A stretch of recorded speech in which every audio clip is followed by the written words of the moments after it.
Everyone নতুন এটা ভিডিঅ'লৈ আপোনালোকক স্বাগতম জনাইছোঁ। এতিয়া ৰাতিপুৱা ভিডিঅ'টো আৰম্ভ কৰিছোঁ এতিয়া 11টা বজাত। আৰু এইকেইদিন ইমান গৰম নহয়, গপগপীয়া গৰম। যোৱাকালিলৈকে বিৰাট ৰ'দ আছিলে আৰু বাবাকে কঁঠাল এটা আনিলে। কঁঠালটো খাবলৈ মানে গৰমৰ কাৰণে মানে ভাঙাই নাছিলোঁ। আজি কুমুদদা আহিলে গাখীৰ দিবলৈ, তাকে কঁঠালটো ভাঙি কুমুদদাকো কেইফুটামান খোৱালোঁ, বাবাকেও খালে, মই দুফুটাহে খালোঁ। আৰু এইখিনি চব গৰুলে বাকলি চাকলি দি পঠিয়াইছোঁ। আৰু কোমল চাউল কেইটামান ৰাতিপুৱাই তিয়াই থৈছিলোঁ, আজি আবেলি চাহৰ লগত খাবলৈ কঁঠালৰে বৰপিঠা বনাম। আৰু এইকেইদিনটো আমাৰ গা চবৰে বেয়া, জ্বৰ হোৱাৰ পৰা গাটো চবৰে দুৰ্বল হৈ আছিলে। তাকে পাৰ আনিছে, দুপৰীয়া সাজত আজি পাৰ বনাম আৰু আবেলি কঁঠালৰ বৰপিঠা বনাম। ভাবিলোঁ আপোনালোকৰ লগত শ্বেয়াৰ কৰোঁ, দিনটো কিনো কৰোঁ বুলিয়ে ভিডিঅ'টো আৰম্ভ কৰিছোঁ। আৰু আজি কিন্তু বতৰটো ঢেলেকা। আজি বতৰ এয়া চাওকচোন, একদম পূৰা ঢেলেকা বতৰ, আজি ডাৱৰ হৈ আছে।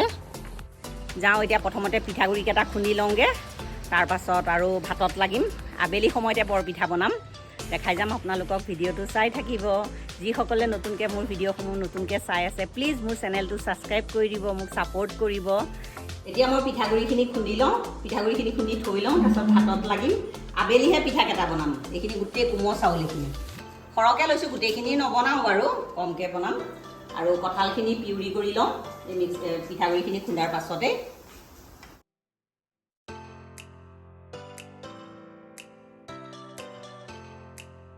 পিঠাগুড়িখিনি খুন্দা হ'ল, মই সৰহকৈ খুন্দিছোঁ, পিছত বেলেগ পিঠা বনাব পাৰিম। এইখিনি ধুনীয়াকৈ এতিয়া অকণ মেলি থৈ দিম। আৰু ইফালে এয়া কঁঠালখিনিৰ পৰা গুটিখিনি এৰুৱাই দিলোঁ, এইখিনি লৈছোঁ। আৰু এইখিনি গুড় লৈছোঁ, গুড়খিনিও কঁঠালতে দি পিউৰি এটা বনাই ল'ম। কঁঠালখিনি আৰু গুড়খিনি এয়া পিউৰি কৰি ল'লোঁ। এতিয়া এনেকুৱা চালনী এখনতে এইখিনি চেকি ল'ম, নহ'লে ডাঠ গোটা গুটি হৈ থাকিলে পিঠাটো খাবলৈ ভাল নালাগে। চেকিবলৈ বেছি দিগদাৰেই নহয়, এনেকৈ খুন্দিয়াই দিলে এই চাওকচোন তলত ওলাই গৈছে ধুনীয়াকৈ। এনেকৈ গোটেইখিনি মই চেকি ল'ম। এইখিনি সিটা থাকি গ'ল, এইখিনি পিউৰি ওলালে এইখিনিতে মই বৰপিঠা বনাম। পিউৰিখিনিতে মই পিঠাগুড়ি দি দিছোঁ, অকণমান নিমখ দি দিছোঁ। এতিয়া পিউৰিখিনিৰ লগতে পিঠাগুড়িখিনি সানি ল'ম। পিউৰিখিনিত পিঠাগুড়িয়ে জোখমতে সানি দিলোঁ, এইটো জোখতে থৈছোঁ। এইখিনি কোমলিবলৈ থৈ দিম এতিয়া। আৰু মই এতিয়া ভাতটো বনোৱাৰ পাছত আবেলিহে বনাম, যেতিয়া কোমলিব। দৰকাৰ পৰিলে যদি পানী দিয়া নাই, মই পানী নিদিওঁ ইয়াত, দৰকাৰ পৰিলে গাখীৰহে অকণমান দিম। এইটো বৰপিঠা খাবলৈ বহুত টেষ্টি হয়, তাতে কোমল চাউলৰ পিঠাগুড়ি। এইখিনি ঢাকি এতিয়া থৈ দিম। পিঠাগুড়িকেইটা খুন্দি পিঠাকণ গুলি থৈ আহিছোঁ। আৰু পাৰ এটা আনিছিলে, হয়তো বাচি কুচি থৈ আহিছোঁ। এতিয়া বাৰী চুকলৈ আহিছোঁ, কলডিল এটা আছে, আজি পাৰৰে কলডিল বনাওঁ। বাবাকে কাটিছে, এই চুকত কাটি আছে, তাকে কলডিলটো নিওঁ আৰু অমৰা পাত কেইটামান নিওঁ। এতিয়া অমৰাজোপা এই চুকত আছে, কুমলীয়া পাত লৈ যাওঁ। আমাৰ এই আদাখিনি ধুনীয়াকৈ হৈছে আৰু বুজিছে। এতিয়া গোটেই গেজেপনি একেবাৰে এইজোপা অমৰা গছ, তাৰে কেইটামান কুমলীয়া পাত চিঙো। এইটো মানে চাটনি খাবলৈ বৰ ধুনীয়া, কুমলীয়া পাতটোহে লৈছোঁ। এইটো আমাৰ পেটৰ কাৰণেও ভাল, এইটো পেটৰ অকণমান অসুখ হৈ থাকিলে ইয়াৰ চাটনি পিচি বা তৰকাৰী বনাই খালে বহুত ভাল। বাবাকে কলডিলটো পাৰি আনিছে, কলডিলটো লৈ পেলাই যাওঁ। কলডিল কোনটো দিয়ক, হাতত দিয়ক, সৰু কলডিল সেইটো। এইটো এটা পাৰৰ লগত হৈ যাব আৰু এইটো কলডিল। গৰম উঠিছে, প্ৰথম ঢেলেকা কৰিছিলে, এতিয়া আকৌ ৰ'দটো অকণ ওলাইছে। আৰু এতিয়া চাটনি দিবৰ কাৰণে মান ধনিয়া পাত কেইটামান নিওঁ। এইখিনি কোমোৰাজোপা দেখোন লেৰেলি গ'ল, এইখিনি কোমোৰাজোপা বগাই আছিলে, লেৰেলি আছে। এই পানীৰ জেকনি লাগিয়ে হ'বলা গোটেই গছপুলি কিছুমান মৰি গৈছে। বা কেনেকুৱা পিছল খাইছিলোঁ নহয় এইডোখৰ। এতিয়া মান ধনিয়াখিনি আমাৰ ধুনীয়াকৈ হৈ আছে, তাৰে কোংপাত কেইটামান চিঙো। এতিয়া লাগোগৈ পাকঘৰত। ৰ'দটো উঠি আহিছে, ইমান গৰম উঠিছে নহয়। এতিয়া কলডিলটো কাটি লওঁ, কলডিলটো ধুনীয়াকৈ ধুই ল'লোঁ। এতিয়া মিহি মিহিকৈ কুটি লওঁ, একদম মিহি মিহিকৈ কুটি লওঁ। কলডিলখিনি মিহি মিহিকৈ কুটি নিমখ পানীৰে ধুনীয়াকৈ ধুই ল'লোঁ। আৰু এইখিনি পিঁয়াজ, আলু, নহৰু, আদা আৰু পাৰটো চাফা কৰি পূৰা যোগাৰ কৰি লৈছোঁ। আৰু ৰেচিপিটো আৰম্ভ কৰোঁ। কেৰাহী এখন বহাই দিছোঁ, কেৰাহীখন অকণ গৰম হৈছে। এতিয়া 2 চামুচমান মিঠাতেল দি দিওঁ। ভাতখিনি পূৰা গৰম হৈ গ'ল। পিঁয়াজ অলপ পিঁয়াজ গোটেইখিনি দিয়া নাই, তেজপাত দিছিলা। পিঁয়াজখিনি আমাৰ একদম ধুনীয়াকৈ ৰঙচুৱা হৈ গ'ল। এতিয়া মাংসখিনি আলু পিঁয়াজ 3টা কেঁচা জলকীয়া গোটেইখিনি কলডিলখিনিও দি দিছোঁ। ইয়াত জোখমতে নিমখ, জোখমতে হালধি, জিৰা 1 চামুচ, ধনিয়া গুড়া 1 চামুচ, কাশ্মীৰী ৰেড চিলি 1/2 চামুচ, জালুকৰ গুড়া 1/2 চামুচ, অকণমান চেনি। মাংসখিনি ধুনীয়াকৈ মিক্স কৰি লৰাই বগৰাই সেইখিনি কমেও যেতিয়ালৈকে ভাত খাই নাযায় তেতিয়ালৈকে মই এইখিনি ভাজি থাকিম।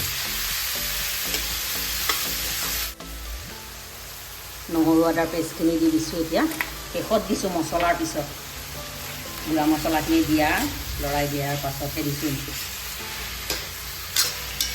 এতিয়া মাংসও ভাজ খাব, কলডিল ভাজ খাব আৰু আদা নহৰু কি এইবিলাক পিঁয়াজ গোটেইখিনি ভাজ খাই যাব ধুনীয়াকৈ। মই যেতিয়ালৈকে মাংসখিনি ভাজ খাই নাযায় তেতিয়ালৈকে ভাজি থাকিম। ঢাকনাখন লগাই দিম আৰু ঘনে ঘনে মই লৰাই থাকিম। তৰকাৰীখিনি দুবাৰমান লৰাই দিলোঁ, একদম পূৰা তেল এৰি দিছে। মাংসখিনি আৰু কলডিলখিনি ধুনীয়াকৈ ভাজ খাইছে আৰু অকণমান সময় ভাজিম।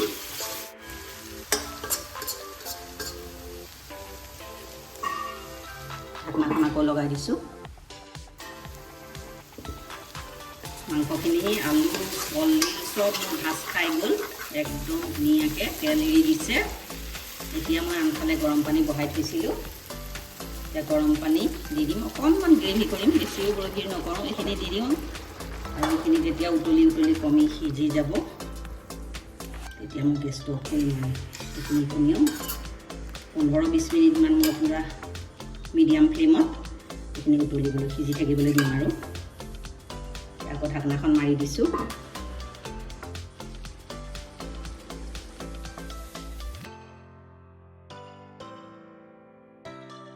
মই চাটনিটো পিছোঁ। অমৰা পাতখিনি ধুনীয়াকৈ ধুই পখালি ল'লোঁ আৰু মান ধনিয়া পাত 2 খিলা লৈছোঁ মাত্ৰ, জলকীয়া 2টা, 3 ফুটা নহৰু, আদা 3 টুকুৰ। এইখিনি গোটেইখিনি পটাত পিচিম মই চাটনিটো। এইটো চাটনি মানে পটাত পিচি খাই খুব ভাল লাগে। আৰু জোখ অনুযায়ী নিমখটো ইয়াতে দি দিছোঁ। এতিয়া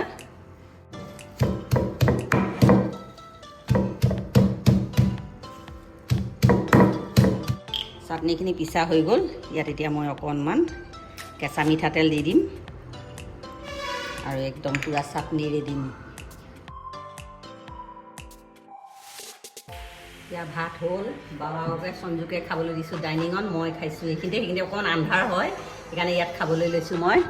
এয়া পাৰৰ তৰকাৰী, ভেন্দি ভাজি, চাটনি, ভাত, দাইল অকণমান লৈছোঁ।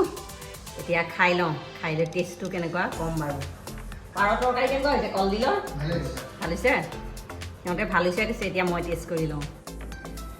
ঘামি জামি অৱস্থা নাই, ৰ'দটো বেয়া বেছি নাই, কিন্তু ইমান কপকপীয়া গৰম মাৰিছে নহয়।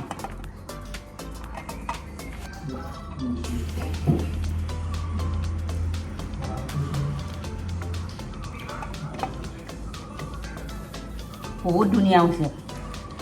কলডিল পাৰ মাংসৰ গ্ৰেভিটো বহুত টেষ্টি হৈছে। আৰু অমৰা পাতৰ চাটনিটো যে একো টেঙা দিয়া নাই, অমৰা পাত ইমান ধুনীয়া হৈছে নহয়, একে বৰ ধুনীয়া হৈছে চাটনিটো। ঘৰৰ ভেন্দি কেইটামান আছিলে, সেইকেইটা অকণমান ভাজি লৈছোঁ।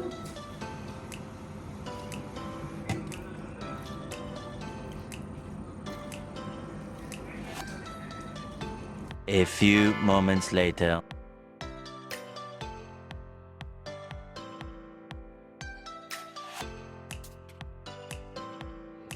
সন্ধিয়া গা পা ধুই বাবাৰ ওচৰত সেৱা কৰিলোঁ, চাকি বন্তি জ্বলালোঁ। এয়া মোৰ আজি পূজা কৰা, এয়া মোৰ ভোলে বাবা। গোসাঁই চাকি দিয়া হৈ গ'ল আৰু সঞ্জু টিউশ্যনৰ পৰা আহিছে, আহি পেষ্টি লৈ আহিছে, সি খাই আছে। বোলকচোন দেখাওঁ।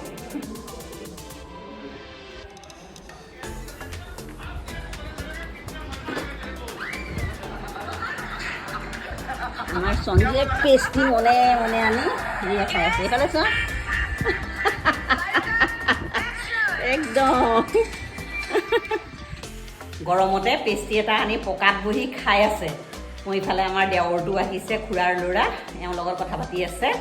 তাকে পিঠা কেইটামান বনাওঁ। পিঠাটো ৰাতিপুৱা বেলা মানে দুপৰীয়াতে গুলি থলোঁ, বনাবলৈ নহ'লেই। এতিয়া গা ধুই পেলাই ধূনা চাকি দিছিলোঁ। মোৰ অৱস্থা দেখিছেনে কেনেকুৱা হৈ গৈছে, একে ঘামি, ইমান গপগপীয়া গৰম। আজি 4 দিন হ'ল আৰু ইমান তাপ মাৰিছে। দুপৰীয়াই গুলি থৈছিলোঁ, এয়া ফ্ৰিজত ভৰাই থৈ দিছিলোঁ মই বেটাৰটো। ইমান ডাঠ হ'লেও অকণমান মই পানী এতিয়া দিলোঁ বাৰু। আৰু এইটো মানে কঁঠালৰ ফ্লেভাৰটো আমাৰ সঞ্জীৱে খাই বেয়া পায়, সেইকাৰণে অকণমান মই ভেনিলা এচেঞ্চ দি দিছোঁ আধা চামুচমান।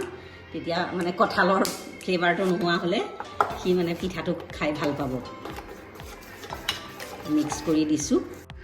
তেলখিনি মই এইটো কেৰাহীত অথনি লুচি বনাইছিলোঁ, সেইটো কেৰাহীতে তেলতে দি দিছোঁ আৰু পিঠাখিনি এটা এটাকৈ দিব লাগিব। আৰু ফ্লেমটো একদম হাই ফ্লেমত গৰম কৰিছোঁ, বেছিকৈ গৰম কৰিব লাগিব তেলটো। আৰু এতিয়া যেতিয়া পিঠাটো লুটিয়াই দিম তেতিয়া ফ্লেমটো মিডিয়াম কৰি দিম। এতিয়া মোৰ হাই ফ্লেমতে আছে, চুব নালাগে এতিয়া। এতিয়া ফ্লেমটো মই এয়া, বহুত ধুনীয়া হয় এইটো পিঠা, বৰপিঠা খাবলৈ। কঁঠালৰ বৰপিঠা বহুত টেষ্টি হয়। আমৰ বৰপিঠা বনোৱা নাই মই এইবাৰ, ৰেচিপিটো পিছত আম পালে মই শ্বেয়াৰ কৰিম বাৰু। কঁঠালৰ বৰপিঠাটো খাবলৈ বৰ ধুনীয়া হয়, মচমচীয়া হয়। কোনো চাওকচোন ইনো নিদিয়াকৈ কিমান ধুনীয়াকৈ ফুলিছে। এইটো পিঠা ৰঙচুৱা হ'লে অকণমান ছাইডত থৈ দিম আৰু অন্য এটা দি দিম। আৰু এইটো ৰঙচুৱা নহয় মানে মই লুটিয়াই দিলোঁ। ফ্লেমটো কিন্তু মিডিয়ামত দিয়া আছে। এতিয়া প্ৰথমতে হাই ফ্লেম দিছিলোঁ, এতিয়া মিডিয়ামতে দিছোঁ। সন্ধিয়া ধূনা দিয়াৰ আগতে গা পা ধুইছিলোঁ, কিন্তু এতিয়া আকৌ গা ধুব লাগিব নিচিনা হৈছে। পিঠা আৰু কেইটামান আছে, সেইকেইটা বনাই লওঁ। আৰু বাবাখনক চাহকাপ দিছোঁ, সি খাই লওক। এতিয়া পিঠাকেইটা বনাই লওঁ। এইকেইটা মোৰ বৰপিঠা বনোৱা হৈ গ'ল, কঁঠালৰে বৰপিঠা। ৰেচিপিটো আপোনালোকেও ট্ৰাই কৰি চাব, ভাল পালে লাইক এটা কৰিব। এতিয়া গৰম গৰম চাহ বনাই এতিয়া একাপ খাই লওঁ, তাৰপিছত আকৌ আপোনালোকক লগ পাই আছোঁ। পিঠাকেইটা বনাই মেলি বাবাহঁতকো দিলোঁ, আমাৰ দেৱৰটো আহিছিলে তাকো দিলোঁ। দি মেলি মই চাহ একাপৰ লগত পিঠাটো এয়া খাই আছোঁ। ভিতৰটো ধুনীয়া স্পঞ্জি হৈছে আৰু বাহিৰটো মচমচীয়া, বহুত টেষ্টি হৈছে। যদি আপোনালোকৰ তাত যদি লগত যদি কোমল চাউল নাথাকে, নৰ্মেল চাউলৰ পিঠাগুড়িৰ লগত অকণমান ময়দা বা অকণমান চুজি মিলাই পেলাই বনাব, বহুত টেষ্টি হয়। কোনো চ'দা দিব নালাগে, একদম গোল মটুল হৈ মানে বৰপিঠাটো ফুলিব। আপোনালোকেও ট্ৰাই কৰি চাব, ভাল পালে লাইক এটা কৰিব। আৰু আজিৰ ভিডিঅ'টো ইয়াতে সামৰোঁ। আজিৰ ভিডিঅ'টো যদি ভাল পায় লাইক কৰিব, কমেণ্ট কৰিব, শ্বেয়াৰ কৰিব। প্লিজ মোৰ চেনেলটো ছাবস্ক্ৰাইব কৰি দিব, কাষত থকা বেল আইকনটো প্ৰেছ কৰি অল কৰি দিব। আকৌ এটা নতুন ভিডিঅ' লৈ আপোনালোকৰ ওচৰলৈ আহিম। আজিলৈ আহোঁ, ধন্যবাদ।